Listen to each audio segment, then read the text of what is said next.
என் இனிய நல் உறவின் உறவுகளே, ஆவியானவரின் துணையின்றி நமக்கு ஏது வாழ்வு? அன்னையின் அன்பிலும் அரவணைப்பிலும் நாம் தினம் அனுபவிக்கும் அன்னையின் பரிந்துரையாலும் நாம் வாசிக்கும் தின தொடர்ச்சி, சங்கீத தொடர்ச்சி 89, 34, 35, 36.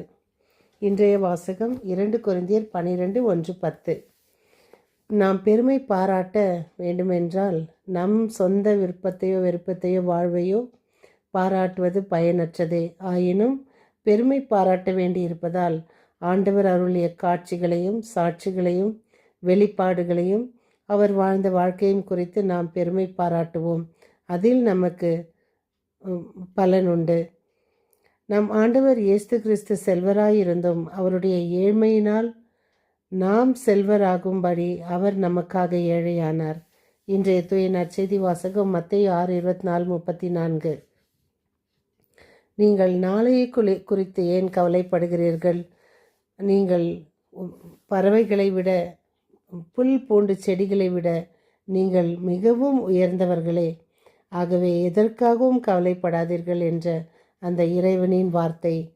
நாம் ஒரு விவசாயி தினம் போய் விவசாயம் செய்துவிட்டு அவன் பல வருத்தங்களை மனதில் சுமந்து ஒரு நாள் கடவுளிடம் தினம் ஜெபிப்பது போல ஜெபிக்கிறான்.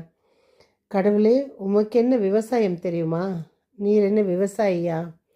விவசாயம் நாங்கள் எவ்வளோ கஷ்டப்படுறோம், உங்களுக்கு இதெல்லாம் ஒன்றுமே தெரியாதா என்று மிகவும் வேதனைப்படுகிறான். கடவுள் சிரித்து கொண்டு, சரி, இப்போ உனக்கு என்ன வேண்டும் என்று கேட்கிறார். இறங்கி வா கீழே என்று. சரி, வந்துவிட்டேன், இப்போ என்ன வேணும்?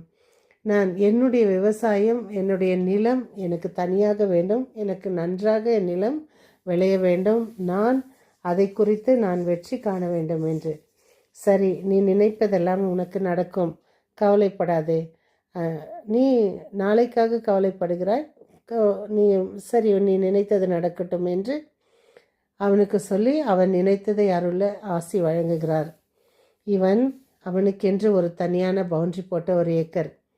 அதில் தேவையான அளவு வெயில், தேவையான அளவு மழை, தேவையான அளவு காற்று, தேவையான அளவு உரம், இவற்றை இட்டு நன்றாக பயிரிடுகிறான். பயிரிட்டு இவனுடைய விளைச்சல் ஒரு நல்ல ஒரு முத்தின அந்த நிலத்திற்கு, அந்த இடத்திற்கு வரும்போது, அந்த நிலைமைக்கு வரும்போது அறுவடை செய்ய ஆட்களை அழைக்கிறான்.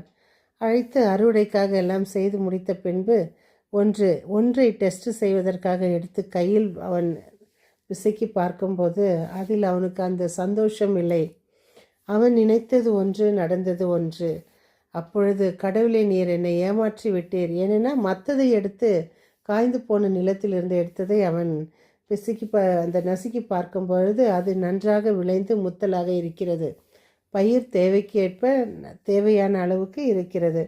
இப்போ இவனுக்கு ரொம்ப கோவந்துருது. அப்போ கடவுள்கிட்ட, என்னை ஏன் ஏமாற்றினாய் கடவுளே என்று கத்தி அழும்பொழுது கடவுள் இறங்கி வருகிறார்.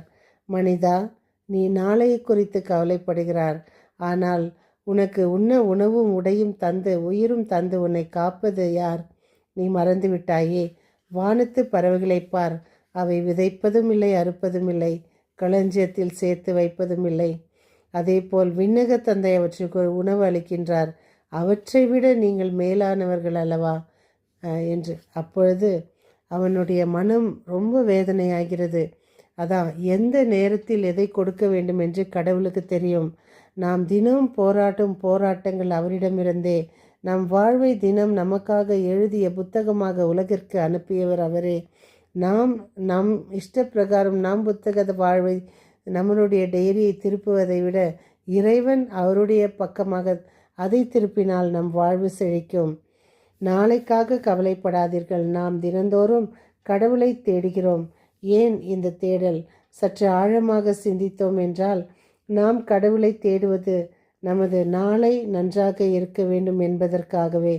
அதோ அந்த விவசாயி ஒரு தனிப்பட்ட செல்ஃபிஷாக வாழ்ந்ததற்காக. மனிதர்களாகிய நாம் பெரும்பாலும் கவலை கொள்வது எதிர்காலத்தை பற்றியே. இன்றைய நற்செய்தியில் இயேசு ஒரு அருமையான அறிவுரை நமக்கு வழங்குகின்றார். கடவுளின் படைப்பை சற்று உற்று நோக்குவோம். எழில் கொஞ்சம் இயற்கையை ரசிக்கிறோம். அவை என்றாவது கவலைப்பட்டதுண்டா? படைத்த இறைவன் அவற்றை பேணி காப்பார். என்ற நம்பிக்கையில் அவை வாழ்கின்றன. என்னை படைத்த கடவுள் என்னை காத்து வழிநடத்துவார் என்ற நம்பிக்கையோடு உழைத்தால் வாழ்க்கையில் வெற்றி காண்போம். இன்று நான் எதை பற்றி கவலை கொள்கிறேன்? அந்த விவசாயியைப் போல தனக்கு தான் என்னுடையது என்று செல்ஃபிஷாக வாழ ஆசைப்படுகிறோமா? அல்லது இறைவன் நமக்கு தந்தது நமக்கு போதும், நாளை குறித்து நாம் கவலைப்படக்கூடாது என்ற வாழ்வை நாம் வாழ்கிறோமா என்பதை சிந்தித்து பார்ப்போம். இறைவன் நம்மை கைவிடுவதுமில்லை, நிகழ விடுவதுமில்லை, நம்மை மறப்பதுமில்லை, என்றுமே நம்மை காத்து வருகிறார். மீண்டும் சந்திக்கும் வரை உங்கள் அன்பு தோழி.